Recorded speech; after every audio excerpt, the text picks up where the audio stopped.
है आपका Asia net की खास सीरीज हेल्थ अलर्ट में। मैं हूं आपके साथ दीपाली और मैं नीतू। दोस्तों, इन दिनों मौसम ने अजीब सी करवट ले रखी है। कभी चिलचिलाती गर्मी और धूप पड़ती है तो कभी धूल का बवंडर या आंधी आती है। इसे ही डस्ट स्टॉर्म कहा जाता है। खासकर दिल्ली, एनसीआर, हरियाणा और राजस्थान में इस तरीके के धूल के बवंडर खूब देखे जा रहे हैं और मौसम वैज्ञानिकों ने भी अलर्ट जारी किया है कि आने वाले कुछ दिनों में ये और ज्यादा बढ़ सकता है। ये डस्ट स्टॉर्म आपकी सेहत के लिए भी बहुत हानिकारक हो सकता है। ऐसे में आज हम आपको बताते हैं कि डस्ट स्टॉर्म होता क्या है, इससे सेहत पर क्या प्रभाव पड़ते हैं और आप इससे कैसे बचाव कर सकते हैं। डस्ट स्टॉर्म यानी कि धूल भरी आंधी, ये काफी खतरनाक होती है। हालांकि ये एक मौसमी प्रक्रिया है। इसके तहत धूल भरे तूफान उठते हैं। असल में जब हवा की एक ड्राई लेयर जो होती है वो ढीली मिट्टी, रेत को अपने साथ उड़ा कर ले जाती है, तो ऐसी स्थिति में एक तेज तूफान उठता है।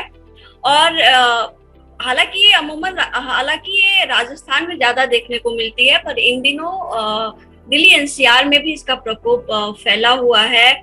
और मौसम वैज्ञानिकों का कहना है कि आने वाले कुछ और दिन यहाँ पे डस्ट स्टॉर्म देखने को मिलेगा।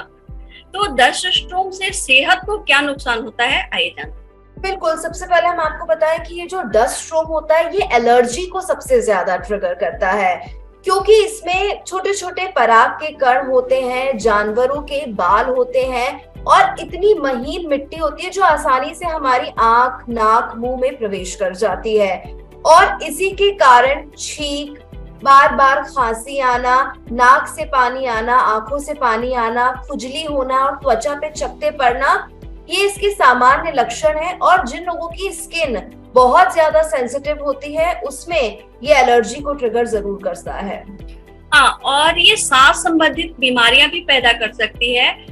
धूल भरी आंधी या डस्ट स्टॉर्म के दौरान धूल के कण को हम अंदर सांस के जरिए ले लेते हैं और ये अस्थमा, ब्रोंकाइटिस या एलर्जी को बढ़ा सकती है।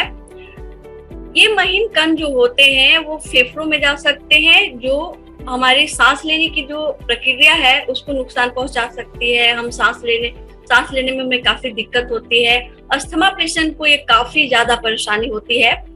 तो ऐसे में हमें इसके लिए भी हमें कई तरह के उपाय करने पड़ते हैं। बिल्कुल, इसी तरह से नीतू देखा जाए तो जो हमारी आंखें होती हैं ये सबसे सेंसिटिव पार्ट होता है, जो धूल के एक्सपोज में आती है। इस पर सनलाइट बहुत ज्यादा पड़ती है, तो सबसे ज्यादा जरूरी हो जाता है कि हम अपनी आंखों को प्रोटेक्ट करें, क्योंकि ये जो डस्ट स्टॉर्म होता है ये इसके छोटे छोटे कण जब आंखों में चले जाते हैं तो आंखों में जलन होने लगती है, आंखें लाल पड़ जाती हैं। तो जब भी आपको इस तरीके का फील हो कि आपकी आंखों में कुछ चला गया है तो आंखों को कभी भी मसले नहीं, हमेशा ठंडा पानी आंखों में डालें और एक साफ कपड़े से अपनी आंखों को पैट ड्राई करें, इसे घिसे नहीं। इससे आप अपनी आंखों को सुरक्षित रख सकते हैं। डस्ट स्टॉर्म से हार्ट संबंधित बीमारियां भी होती हैं, क्योंकि हम सांस के जरिए कण हमारे फेफड़े में जाता है और वो हमारे हार्ट को भी नुकसान पहुंचाता है। Heart disease, stroke, blood pressure और हृदय रोग से जुड़ी कई तरह की दिक्कतें डस्ट स्टॉर्म से पैदा हो सकती हैं। इसलिए हमें बहुत जरूरी है कि डस्ट स्टॉर्म से बचाव करें।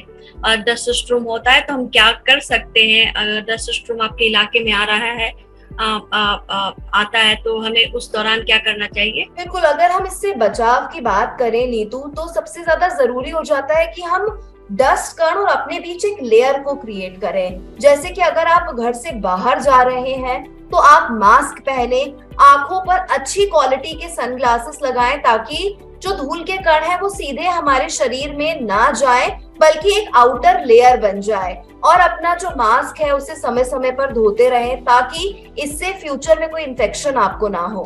और अगर आपके इलाके में डस्ट स्टॉर्म होते हुए दिख रहे हैं या ऐसा संकेत मिलता है तो सबसे जरूरी है कि अगर काम ना हो तो घर से बाहर निकले ही नहीं, और इस दौरान अपने घर के दरवाजे, खिड़कियां हमेशा बंद रखें ताकि जो कण है या धूल है वो आपके घरों में प्रवेश न करे। बिल्कुल नीतू, और इसी तरह से देखा जाए तो अगर हम डस्ट स्टॉर्म में बाहर निकलते हैं तो हमें अपनी स्किन को प्रोटेक्ट करना बहुत ज्यादा जरूरी हो जाता है। कोशिश करें कि आप फुल कपड़े पहने, लंबी बाजू की शर्ट या कुर्ते पहने, फुल पैंट पहने, बंद जूते पहने, और जब धूप में या बाहर आप निकलते हैं तो स्कार्फ पहने, टोपी लगाएं। इससे आप काफी हद तक अपने आप को ये धूल के कणों से प्रोटेक्ट कर सकते हैं।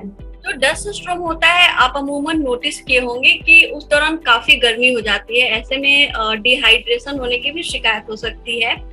तो जब ऐसा डस्ट स्टॉर्म आ रहा है और गर्मी के मौसम में ऐसे भी हाइड्रेशन को, शरीर के हाइड्रेशन को बढ़ाए रखने के लिए ढेर सारा पानी पीना चाहिए।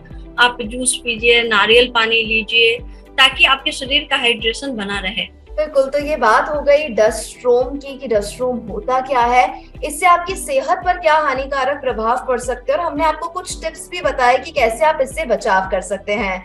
हम आशा करते हैं कि ये सारे टिप्स और ट्रिक्स आपके लिए काम आएंगे। हमें दीजिए इजाजत, हम अगली बार आपसे फिर जुड़ेंगे एक नए टॉपिक के साथ। नमस्कार।